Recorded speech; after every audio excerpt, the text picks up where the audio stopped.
न है जा बाबू खातिर बीड़ी ना जुटी, माई खातिर 2 रुपया का गुलगुला ना जुटी।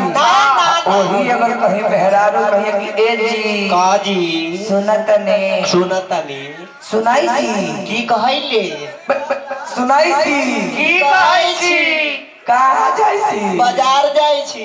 सुनु ना हां हमरा खातिर हां तनी फेयर लवली लिप लॉक ले ले और कुछो फेयर लवली ले आ। ठीक बा वो लिप लॉक के लिपस्टिक ले आ। और ए नाउ ते एगो लिस्ट दे लिख के लिस्ट हां लिस्ट एगो लिस्ट बना के दे दो कथी सुनी ना।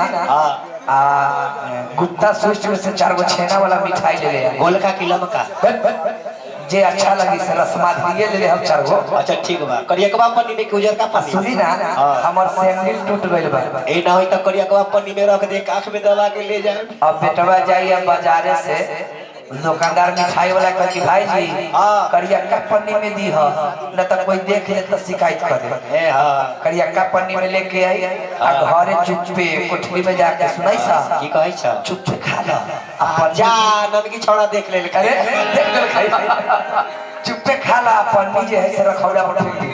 ए ना होते त टाटी में खोस देबे।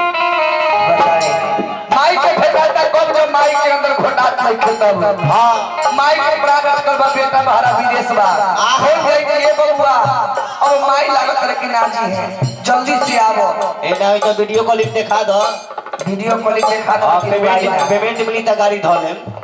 यही चलते कहे वाला पुरानिया काका लोग कहले बने कि माय बाबू बेटा के माय बाबू टोवे मतरी आ मेहरारू टोवे मोटरी। कितना माल लइलस कि हमर पतिदेव कितना कमा के लाए हैं।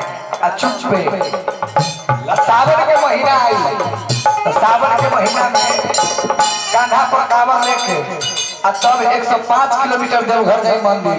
बोल कवरिया बोल कवरिया बोल कवरिया बाप माई के छूटे दामा बेटा पुतो के कोई ना गो ये बोलबो जा रे कुकर बाप माई के छूटे दामा बेटा पुतो बोलबो बोल का मतलब क्या है क्या बो से बाबू मो से माई रास्ता में बाबू माई करे छी अब बाबू माई पानी बिना तरसई छी। ए तरसई छी कथी बउआ शंकर बाबा के सदुआ चटा ठेहुना में कप माई बाबू के हम पानी में प्राण जाता और भगवान भोलेनाथ पर लोग जल लेके चढ़ाई कि बाबा बताई तो उनका माथे पर गंगा जी हो। अब बताइए उनको चल का क्या जरूरी है जिनके माथा पर ही गंगा मैया बैठी हुई है उनको तो जल का कोई कमी नहीं है। लेकिन भगवानों कहते कि जो वैसन बेटा के भगवानों कहते कि जो जेकरा पर जे पर तू जल चढ़ावत है उहे तारा भेटाई जेकरा पर तू जल चढ़ावत करे उहे तारा भेटाई जो काहे कि जिस घर में माए बाबू हंसते नहीं उस घर में देवी देवता बसते नहीं। ए भैया बाबू से बढ़ के कोनो देवता ना हवे धरती पर आ माई से बढ़ के कोनो देवी ना है ना पूजा करे के बाद पूजी के बाद अपन माई बाबू के चरण से पूजा कर पूजा करी जिंदा देवता जिंदा भगवान के जे हमरा धरती पर लइले बानी उनकरे के पूजी अब बताई पूजी के बाद बताई तो जूलिया के पूछ के का होई ये तो अपने दूसरा के हो। एक चले कहे फॉर्मूला बाबू ही मम्मी से जेरा के मोहे सबका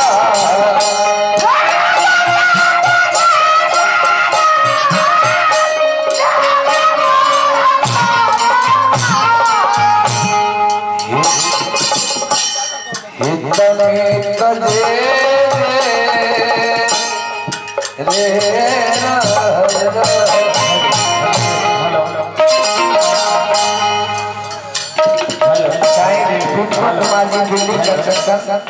पिंटू भैया की तरफ से सैकड़ों रुपए पुरस्कार है हमने के स्वीकार जही के लिए कार्य है।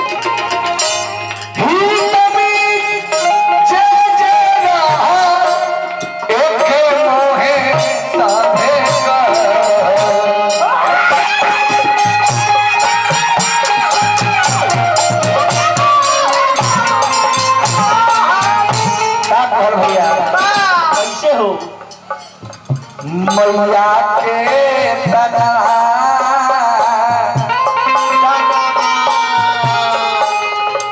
हित मित जे जे रहल के मुहे सब कहल सब है मैया के तना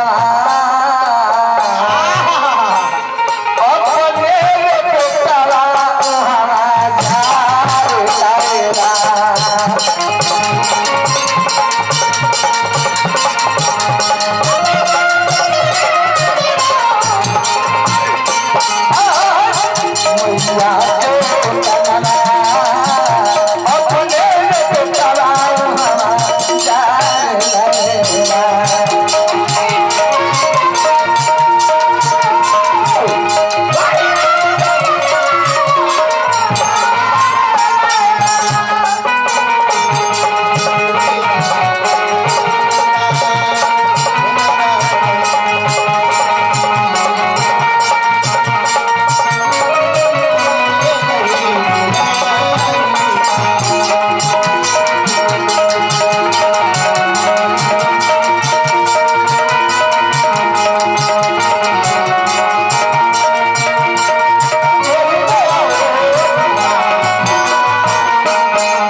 अच्छा बिंदा सिंह जी बिल्डर हमारे बिंदा भैया की तरफ से सैकड़ों रुपए पुरस्कार है हमने को स्वीकार नहीं तुझे कहा नहीं जा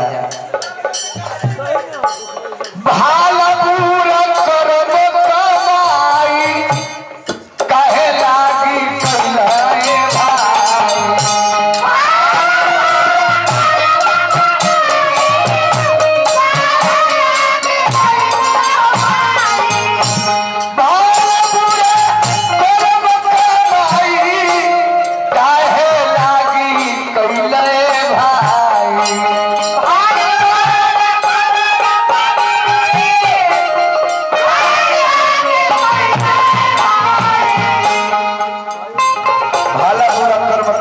काहे लगी कैले भाई ए भाई तब काहे खाती तब काहे खाती नैना से झर झर लोरवा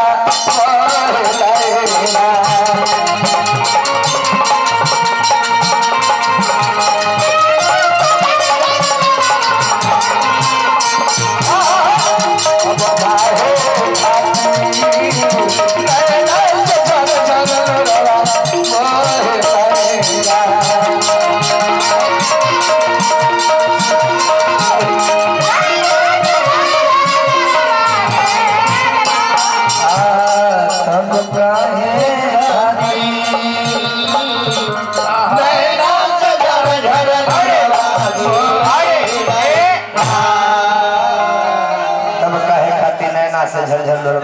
लड़का डेरा है लड़का डेरा है बउआ बउआ मौसी मौसी ए भयंकर परी आ भयंकर पड़ी छोटी छोटी बुआ का नहीं छोटी और देखो वो मौसी मौसी बउआ देखिए अब दो तीन गो निर्मल भइल बा